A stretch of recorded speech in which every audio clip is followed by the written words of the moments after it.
Salam saudara pemirsa, sebelum saya menyampaikan firman Tuhan untuk saudara sekalian, saya akan menyanyikan sebuah pujian kiranya menjadi berkat bagi semua saudara.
Salam saudara pemirsa, sampai jumpa kembali dengan kami dalam program Berita Pengharapan.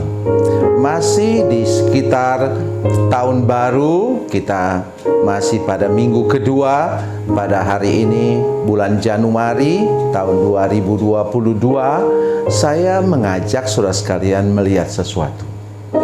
Bila saudara punya latar belakang yang buruk,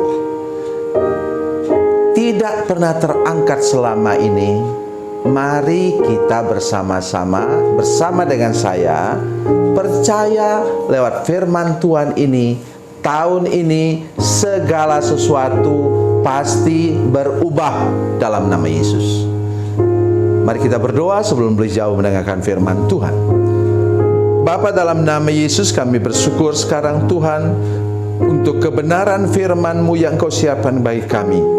Kami berdoa supaya masih di seputar tahun baru ini Tuhan, kami sungguh-sungguh percaya, sungguh-sungguh yakin bahwa Tuhan akan membuat perubahan yang nyata, yang memberkati kami, yang menolong kami untuk terangkat tahun ini.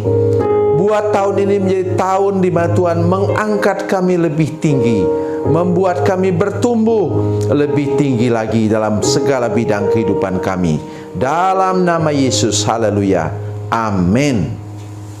Saudara pemirsa, mari kita membaca firman Tuhan hari ini dari Injil Yohanes pasal 5, Yohanes pasal 5 ayat 1 sampai ayatnya yang ke-14.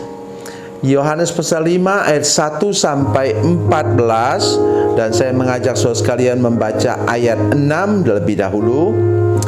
Ayat 6 lebih dahulu. Firman Tuhan katakan demikian: ketika Yesus melihat orang itu berbaring di situ dan karena ia tahu bahwa ia telah lama dalam keadaan itu, berkatalah ia kepadanya, "Maukah engkau sembuh?" Amin. Ayat 1 mengatakan Yesus sedang pergi ke perayaan di Yerusalem. Mari kita perhatikan betul ayat firman Tuhan ini. Orang ini kalau sekarang sudah 38 tahun terbaring lumpuh di tepi kolam Bethesda. Artinya kalau sekarang ia sudah 38 tahun tidak pernah ikut merayakan Natal. Aduh, kenapa kakek atau opa menyampaikan firman Tuhan yang menyedihkan ini? Kabar baiknya apa saudara sekalian?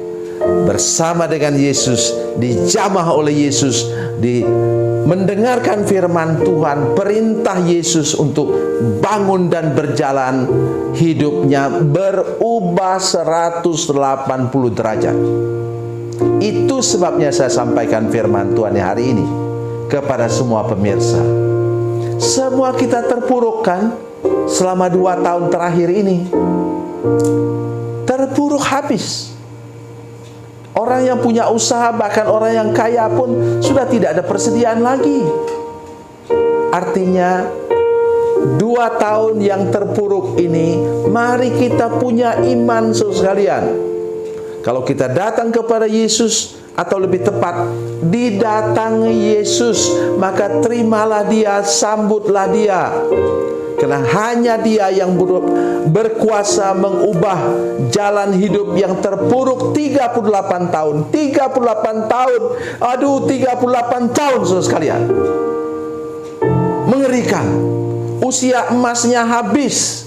Tetapi di tangan Yesus, dengan satu kalimat firman Tuhan, ia terangkat dan berubah 180 derajat. Katakan amin. Mari kita belajar percaya saudara sekalian. Tahun ini adalah tahun perubahan, tahun pemulihan. Mari belajar percaya. Jangan hanya dengar-dengar begitu, amin, amin, tapi pulang dari situ terpuruk lagi. Jangan. Pegang terus firman Tuhan dengan serius, dengan sungguh-sungguh. Mari kita lihat lagi firman Tuhan ini. Coba lihat orang ini, betul-betul sudah stres berat. Yesus bilang begitu, maukah engkau sembuh? Jawabannya bagaimana harusnya? Mau dong.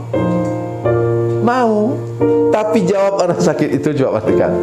Jawab orang sakit itu kepadanya, Tuhan, tidak ada orang yang menurunkan aku ke dalam kolam itu apabila airnya mulai goncang. Tidak ada. Artinya apa? Dia sudah sampai pada titik nol. Tidak ada harapan lagi. Dia ngomong loh, Tuhan, tidak ada orang yang bisa tolong saya. So, pemirsa, adakah saudara-saudara yang merasa seperti itu? Tidak ada orang yang bisa tolong. Nanti selesai ini sudah silakan baca Markus pasal 5 ayat 1 sampai ayat 3. Itu orang gila yang digerasa itu saudara sekalian. 2 kali Alkitab katakan tidak ada seorang pun yang dapat menolong dia. Tapi beberapa patah kata Yesus mengangkat dia, mengubah dia 180 derajat, dan masa depannya berubah. Karena apa? Percaya kepada Yesus, bertemu dengan Yesus. Apalagi katanya? Coba lihat orang ini. Dan sementara aku menuju ke kolam itu, orang lain sudah turun mendahului aku. Dia sudah punya mental apa? Mental kalah. Oh, saudara sekalian, mungkin selama tahun 2020-2021 kita sudah betul terpuruk, punya mental kalah. Orang sudah mendahului aku tinggal di belakang.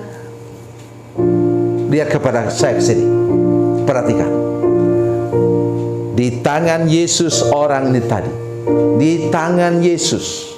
Orang yang sudah tidak berdaya lagi, sudah bermental kalah, mengalami depresi berat, tidak ada seorang pun yang bisa menolong. Di tangan Yesus hidupnya berubah total. Luar biasa saudara sekalian. Sekarang mari kita baca ayat 14. Apa yang menyebabkan dia seperti itu? Ayat 14 katakan, kemudian Yesus bertemu dengan dia dalam bait Allah, lalu berkata kepadanya, engkau telah sembuh, jangan berbuat dosa lagi, supaya kepadamu jangan terjadi yang lebih buruk.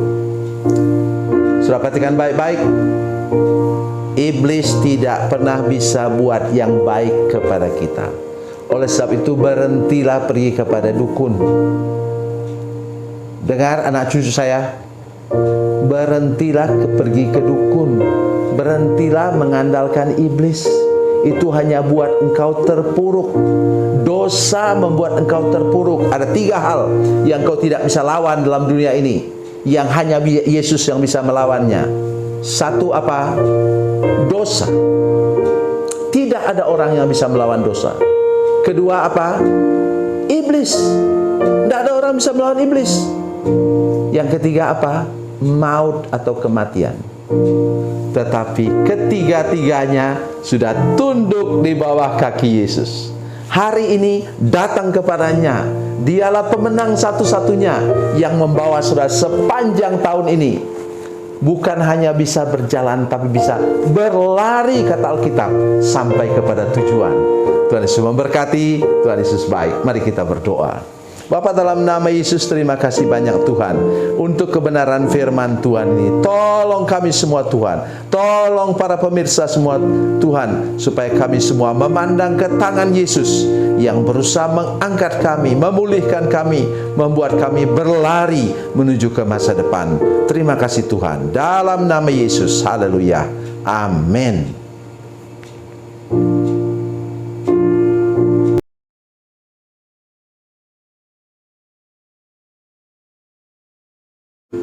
Salam saudara pemirsa, mengakhiri program ini, saya mohon kepada saudara-saudara pemirsa sekalian untuk bila saudara menyaksikan program ini melalui channel YouTube, maka tekan subscribe dan bunyikan lonceng.